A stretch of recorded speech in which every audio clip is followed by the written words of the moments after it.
Hello! In today's video, I'm going to cover how to create an illustration without using outlines or inks. I'm going to cover creating flat color separations, adding texture, choosing brushes, and adding shadows and highlights. There will also be some bonus material at the end of the video. I'm just quickly preparing my canvas.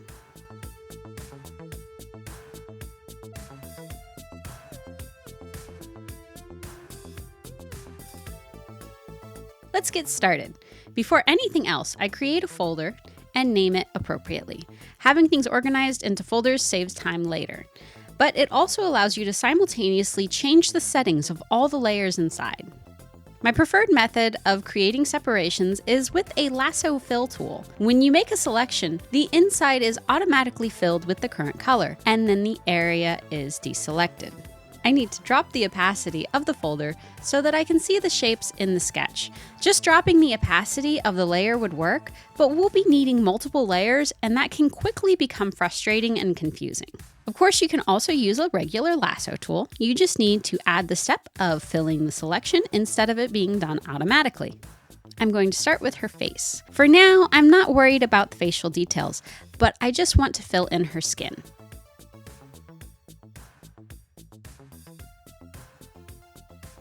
To work behind an already existing separation, I create a new layer and drag it to the bottom of the folder.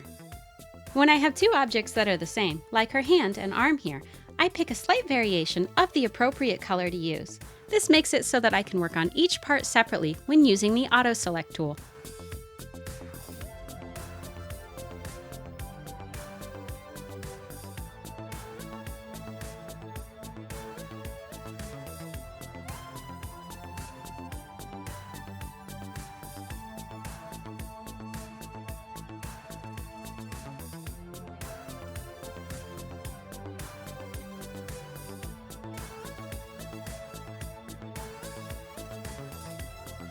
To create separations for areas that are above your current work, you need to be on the upper layer. I don't show it here, but I transferred the pixels to the lower layer so that all the skin colors are at the bottom. Just like when using regular brushes in Clip Studio Paint, filling a selection with transparency is also an option. This is how I clean up the edges of my separations.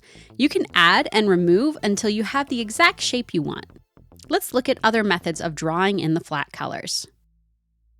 A pen tool at full opacity works pretty well.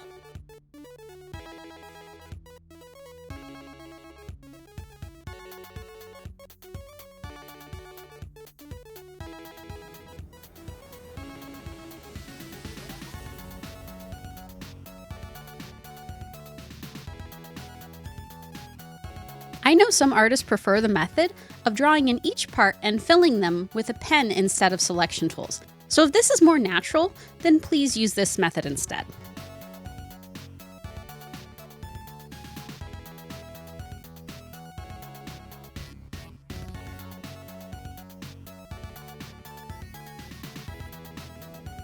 There's also the option of drawing in the outline as if you were inking, and then fill the inside with a bucket fill. This was my go-to method for a long time. Just make sure your bucket tool can only see the layer you're on by unchecking Refer Multiple.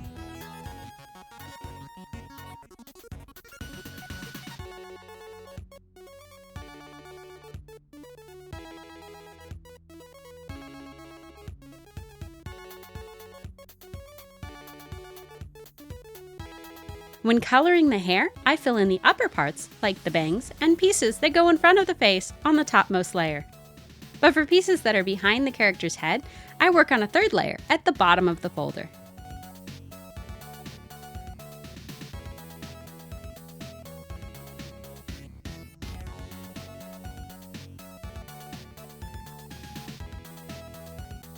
I'm just changing the paper color here since it's pretty close to the skin tone I chose. You'll make your work harder if you choose colors that are hard to pick apart.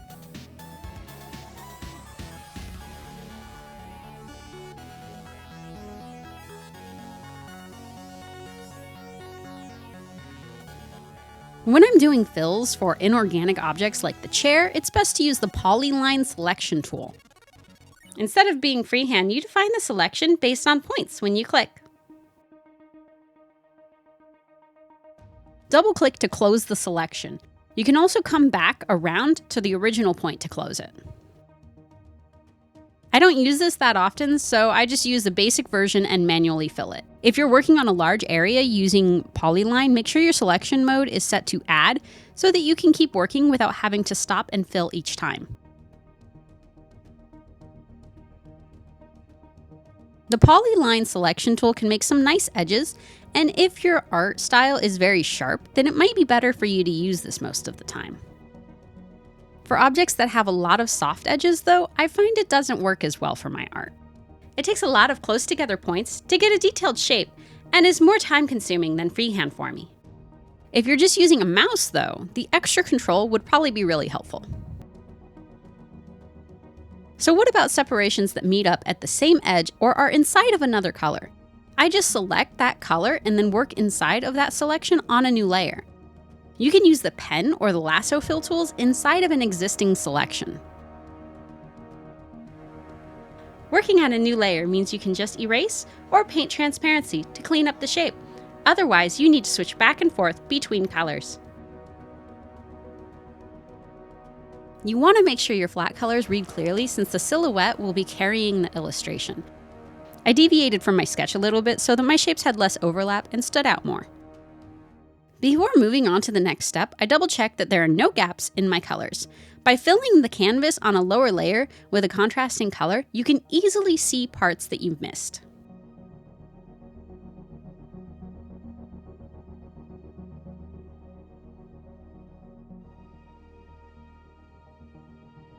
Let's take a look at some ways to add texture and keep the image interesting. By default, Clip Studio Paint comes with some pretty decent textured brushes. These chalk brushes are particularly useful for this because the texture scales with the size of the brush. The noise brush is one of my favorites. Up close, this brush looks like a nice spray texture. I use this a lot when painting in this style. You can see when you reduce the size that it also reduces the size of the brush's tip. If we were to use this as an actual spray brush in Clip Studio, it would use the brush tip as a particle that is thrown around. This is good for some things, but I find that the spray particle brushes don't actually work very well for creating textures because they get repetitive and can create visible patterns. The best way to find texture brushes that fit with your work is to experiment. One way you can keep a texture from becoming monotonous is by color picking and mixing in different variations of colors. Also use different brushes in the same area for a more organic look. A lot of the time, I make the brush much larger than the section I'm painting so that you can see more of the brush's shape. This is pretty messy, and we want to contain the texture to certain areas instead of it flowing everywhere. Using the Auto Select tool again, I choose the color of where I want to work. If you already have started adding texture, you need to move down to the separations and select from that instead. Then go back up and mask it.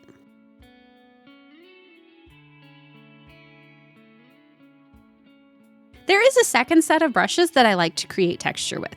This is a custom set created by another artist.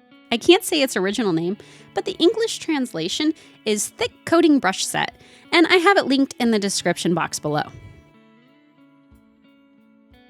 You can get more unique textures by erasing a painted area with a different brush. They kind of combine this way, and you have a new pattern that would be difficult to paint otherwise. Another way to create texture is with blending brushes. These take existing pixels and move them around based on the shape of the brush tip and individual brush settings. Some brushes have blending built in as well, and if they don't, you can add it. A lot of brushes will behave differently based on pen pressure. If you have a graphics tablet, it's worth playing around with and experimenting. Jumping ahead a bit, here I am using blending tools to add texture to a solid stroke I had already painted in.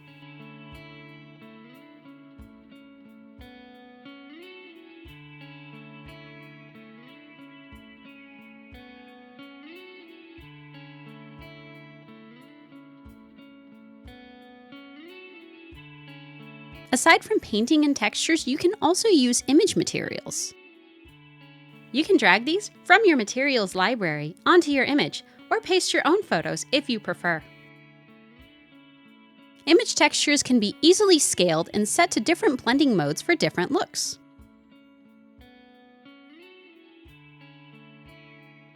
You can mask them and then paint transparency to erase part of the image. You can combine this with textured brushes for more options. One thing I personally like to do is to drop a texture image in, mask it, and clear it all so you can't see any of it, then paint parts back in. Like this, you are painting with the image instead of a particular color. You do have to be on the black and white thumbnail of the mask for this to work. Check your layers if you're having trouble with this technique. You can use the same method to add patterns and images for use in clothing and backgrounds to add interesting effects to your illustration. The image you use can give a very different look and feeling depending on the layer mode you set it to. The rest of this portion is sped up and uses all of the covered techniques so far. I experiment with even more brushes, particularly hatching and comic effects as I work. Feel free to watch it as a demo or skip ahead using the timeline to move to the next step.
From here on, we have the basic foundation laid out. Now we can start to refine the image with shadows and some interior lines for accents. I bring my original sketch folder to the top and change the layer mode to color burn. You can leave it to normal or multiply with the opacity reduced, but I found color burn helps me see the illustration underneath better. I create a new folder and set it to through, then create a new layer. I set the layer mode to multiply since this is where I'll be doing my shadows. Just like I did earlier, I use the flat color layer to select her hair and start blocking in shadows. I don't want to add any further texture with these, so I'll be using the lasso fill tool and solid pens. I am only trying to add a little bit of depth to things. This is a lot like cell shading, and I'm not wanting soft shading or to make things feel very 3D.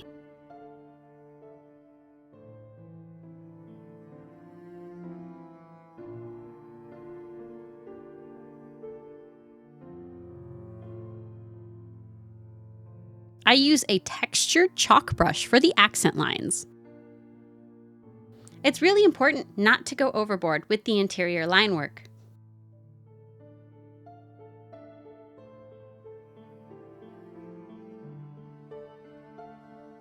For the style, I want to evoke the same feeling that those beautiful paper cutout illustrations have. Each part of the drawing is a layer that has some light and shadow and a few lines for readability when things start to get small and hard to see clearly with just silhouettes and deep shadows. Too much clutter in any one spot can unbalance the illustration.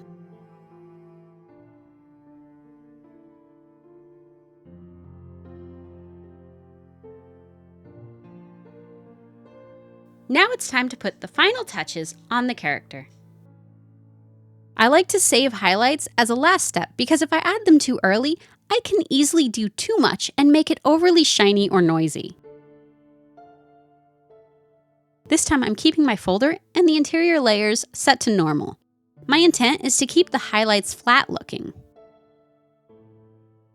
I use the darker pencil brush because it has a little texture and it doesn't need a lot of pen pressure to be opaque.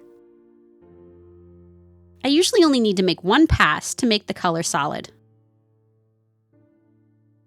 I chose the upper left for my light source, and I'm just highlighting that side of a few parts of the drawing. There's also some ambient light coming from behind the character. To get the right color to use, I color pick the base color, and then use the color wheel to lighten it a bit. I also slide the hue a bit towards a warmer shade for highlights.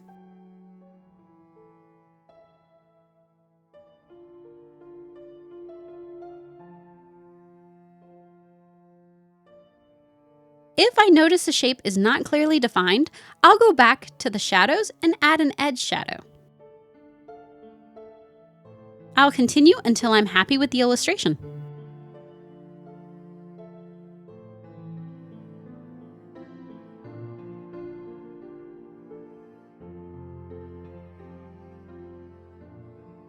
You could easily call this done, but I wanted to add a quick background to sell the concept. I select the background color and go to my 3D materials. Drag and drop into your selection and it is automatically masked. There are so many beautiful 3D backgrounds available on assets. I downloaded this lounge a while ago and it's perfect for the fancy cafe I want. To drag anything in a mask layer with the Move tool and keep the mask in place, you need to unlink them first. Then you can freely move the layer content around without changing the mask position. Even though my character is relatively flat, she still exists in a 3D space, so I'm going to try to line up the horizon line of the 3D background with my character. If you have a mouse with a scroll wheel, you can adjust the field of view of the background by zooming in and out. This only works if you don't have the model actively selected. Once I'm happy with the perspective, it's time to start modifying the 3D props to fit the art better. I'm thinking about my composition and that things might be hard to understand as they currently are, so I want to simplify the background.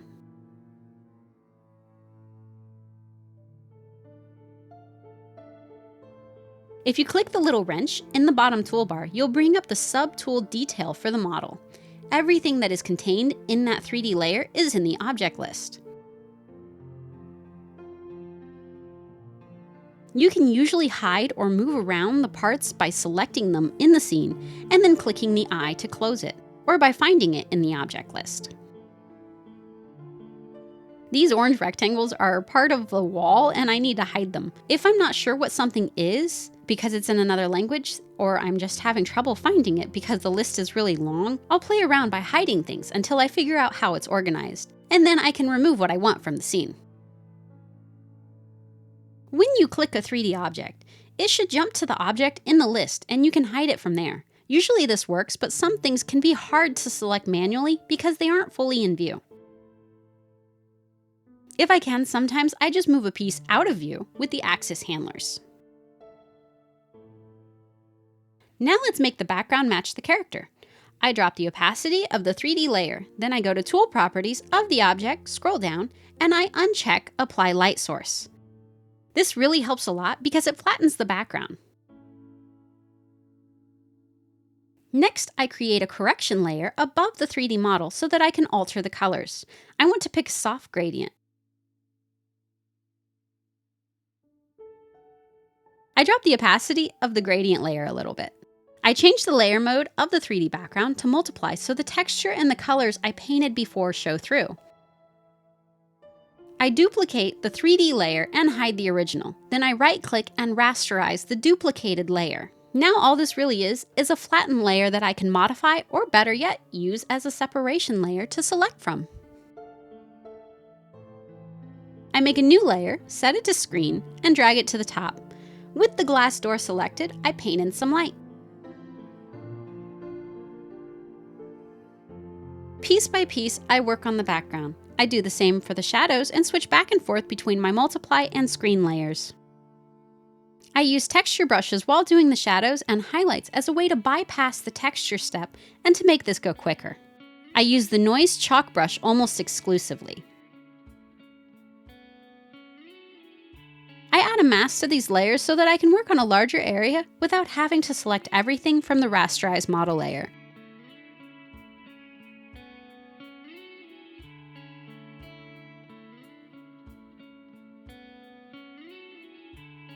And of course, for cleanliness' sake, I put all of the background layers into a folder, set it to through, and name it. That's it.